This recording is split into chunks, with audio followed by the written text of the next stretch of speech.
representative from Pag-asa Local. Hello. Hello. Okay, Hello, sir. Magandang hapon, sir. Gandang hapon naman, Okay. sir. From local po ito ng Pag-asa, ano po? Apo. Saan po opisina nila? Dito sa may Subic Bay International Airport. Okay, sa may Subic Bay International Airport po pala. So, matanong lang po, ano po bang latest natin now from Pag-asa? So, ang latest natin, itong si Typhoon Pedring, as intensified as it continues to move away from the country. So, moving na po siya, papuntang... moving na siya. Ano po ang tinatahak niyang lugar na pupuntahan? So, ang layo niya, ang layo niya sa Baguio City ay 380 kilometers west-northwest of Baguio City. Ang kanyang coordinates or exact location ay 17.1 north, 116.6 east, with maximum winds of 130 kph and gustiness up to 160 kph. Okay. So ang movement niya is west-northwest at 19 kph.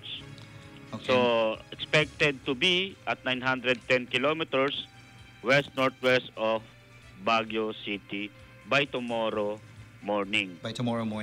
So yung public storm warning signal number 1 remains in effect over Zambales, Kasama La po tayo Union, doon. and Pangasinan. Zambales, La Union, and Pangasinan. Since nasa area po tayo ng Zambales, ang Freeport at ang Olongapo City, so in effect, number 1 pa rin po ang signal natin right now. So yung residents in low-lying and mountainous areas under public storm signal warning signal are alerted against possible flash floods and landslides pa rin, no? And then yung estimated rainfall amount, no, na ibabagsak niya ay from 15 to 25 mm per hour within 650 kilometers diameter of the typhoon. Ibig sabihin, sa loob ng 650 kilometers diameter niya, makaka-receive ka ng pag-ulan, no, expected na 15 hanggang 25 mm per 15 hour. up to 25 millimeters. Within the, ano po yung radius again? Within 650 kilometers radius. From the eye of the storm. Ayun. So sa mga nakikinig po right now, 89.5 FM, Subic Bay Radio Worldwide, ini-interview po natin live on air ang local counterpart po, yung local representative ng Pag-asa. Ang office po nila nasa may Subic Bay International Airport. So sir, malaman po, ano pong pangalan po o nila? Si Eddie Boy. Okay, Eddie Boy po ng Pag-asa local office. Now, matanong lang po ulit. Kaya po pala siguro tumaas ng konti ang lakas ng hangin mula kagabi na nasa 120 dahil nasa tubig na naman siya uli, di po ba? So, lakas po yan, umihigop siya uli ng enerhiya mula sa tubig. Kasi yung ang bagyo, pag nasa tubig, yung temperatura niyang 25 degrees or 26 degrees Celsius, sapat na para makakuha siya ng lakas. Okay. So pag tumama siya sa lupa, hihina siya. Hihina lalo na. Siya, gawa ng, kung tawagin ay friction effect, o topography, ibig sabihin, ng friction effect, yung mga bulubundukin, buildings, mababasag siya. Tingin ko po dito sa lugar natin sa may Luzon na to, ang pinakamalakas po yata na nagpapababa sa kanya yung Sierra Madre. Yung mountain ranges po na yon. So pag medyo dinaanan niya yon, pipigilan yung kanyang lakas, humihina. Hihina siya, mababasag siya, gawa ng friction. No, rough yung space. Okay. Rough yung space. So pagpasok niya, mawawala yung circulation niya, mababasag. So pagka lagpas na naman po niya uli ng land, mabubuo na naman siya uli. Gawa po ng nagkakaroon siya ng tinatawag natin fuel mula sa dagat uli. Okay, sa ngayon po ba ano nakikita niyo yung tinatahak niyang direksyon papuntang anong bansa naman? Ito, papuntang China to eh. Yung ano na to eh. Mainland China po or dadaan ng Hong Kong? China to eh. Kung hindi nagbabagong direksyon ha. Okay, depende rin po siguro. Kung hindi nagbabagong direksyon sa South China Sea na to eh. Pag ano eh. Ngayon, meron pang isang bagyo. Ayun nga po, matanong ko susunod sa inyo. Meron daw pong namumuo. Ito naman ang international name niya is Nalji. Okay. Meron na po ba kayong informasyon? Pumasok na siya eh. Pumasok na po ba? Ang ano niya, yung flash report eh. Okay. Ang ano niya is Kiel. Kiel siya.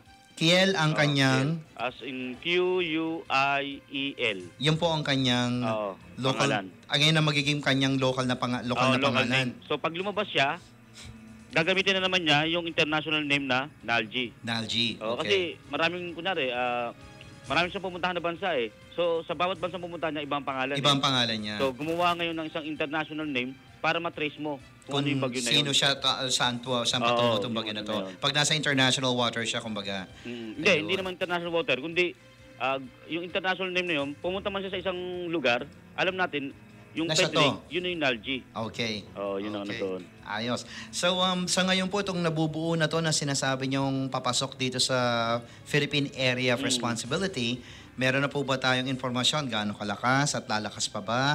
Sa ngayon, tropical storm na siya. Tropical storm na siya. Oo. So, Ang nagsisimula layo po niya, pala siya, bago po maging tropical storm para po sa Bago maging tropical storm, magiging ano muna siya, tropical depression muna. tropical depression muna. And then tropical storm, Then tropical and then storm. typhoon. Then typhoon. Oo. Okay, so ano po ang pinagkaiba? Matanong lang po para sa mga mabigyan na rin natin yung sila. lakas ng hangin.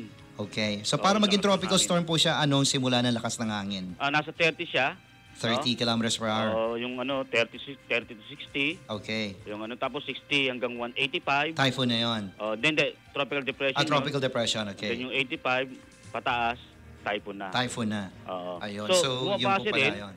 Okay. bumabase tayo, yung lakas ng bagyo ay sa lakas na hangin na binibigay niya.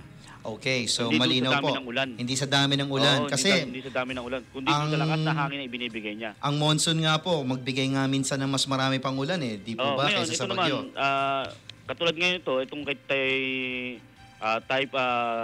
Typhoon Pedring, pinalalakas niya lalo ang hangin habagat. No? Opo, nakikita nga po doon sa ilalim niya pagka nakita niya yung satellite picture. Pag pinalakas niya ang habagat, mas malakas na ulan ang marireceive natin dito sa western part. Kasi exposed tayo sa western part eh. Yes po. So ang southwest monsoon, tinatawag yung southwest eh. Okay. So mas maraming ulan tayo nare-receive. No? Although na malayo na sa atin ng bagyo, malakas pa rin ang hangin. Ang hangin habagat ay nagbibigay din ng malakas na hangin. Baka magtaka yung mga kapitbahay natin, bakit ganun, wala na yung bagyo, malayo na yung bagyo, Pero lakas pa rin ang ulan. ang hangin. Okay. Malakas din, nagbibigay din ng gustiness o tinatawag natin ng lakas na hangin, yung hanging habagat. Yung hanging habagat na dala-dala niya sa tinatawag na parang buntot itong ating bagyo. Kasi hinahatak niya yun eh. Hinahatak ang hanging habagat pagka inactive, wala siyang may bibigay na magbibigay siya ng precipitation pero hindi naman ganong karami. Okay. O kundi yung magdamag na pag-ulan, hindi gano'n. Ngayon, pagka naging active na siya, yun ang binibigay niya na yun. Ngayon, sa pagdaan ng bagyo, nahahatak niya yun, pinalalakas niya yung hanging habagat. Gawa sa pag-ikot niya, yung circulation niya. Okay. So, Jerry Boy nga po ba? Ano? Ano na pong pangalan ulit? Nakakalimutan Eddie Boy. ko. Eddie Boy, Jerry Boy tuloy. Eddie Boy ng... Parang cellphone yun Oo nga eh. Hindi, okay lang, walang problema. Eddie Boy ng local office ng Pag-asa. Pag-asa na lang, In-interview po natin yan. Pag-asa Subic Bay International Airport. Okay, Pag-asa, Subic Bay International Airport. Understood yun na local yun. Na local. Okay. Oo. So, ano po ba ang mabibigay ngayon ng Pag-asa na anong tinatawag natin dito? Tips para nga naman sa paghahanda sa una-una, bagyo. kadalasan kasi, ang isang bagyo, tumatagal ng 3 araw yan eh. No? So, yun po ang average natin. Oo, Tatlong yung araw. average. Ngayon, ang una-una niyan, pagka ganitong October, November, December, ang bagyo pa-westerly, west eh. So, syempre, mag-imbak na kayo ng mga kandila. Ayun ang mga importante eh. Flashlight, battery, no? Kasi hindi mo alam kung katulad niyan, biglang, although na malayo ang bagyo, malayo sa atin no? Nasa Baguio yung niyan eh. Nga po, ang sentro. Pero sakop pa rin ng Zambales eh. Sakop nga ang Metro Manila, ang lakas eh. No? So, depende sa depende yung galaw ng bagyo at saka yung laki ng bagyo ng isang tropical cyclone. So, Okay. Meron po ba kayong maibibigay na direct number para just in case gusto magtanong ng mga meron listeners itong natin? 252 252 7150 7150 tsaka 252 252 5392. 5392. So ulitin po natin, 252-7150 and 252-5392. Yan po ang numero na pwedeng tawagan landline para po sa mga gusto magtanong sa Pag-asa na At saka nga pala, naka-station. ang next issuance natin is 5 p.m. 5 p.m. Yun nga po isa sa inaabangan natin. 5:30. Okay po, mga siguro around 5:30 we'll be calling you back para malaman natin ano po yung latest na in-issue. Okay, thank you so very much po from Pag-asa. Okay, Asahan thank po you. natin uli ang pagtawag namin sa inyo. Asahan niyo po uli yan. At later, more information. So 5 o'clock, narinig nyo straight from Pag-asa na meron tayong bagong issuance uli, and we'll be calling them para makapagbigay sa atin ng latest information pa again. Alright, so let's take a short break. Now that's the latest and hottest, what's happening in around the Subic Bay Freeport zone, especially when it comes to the weather and top of the hour news and information. 7,000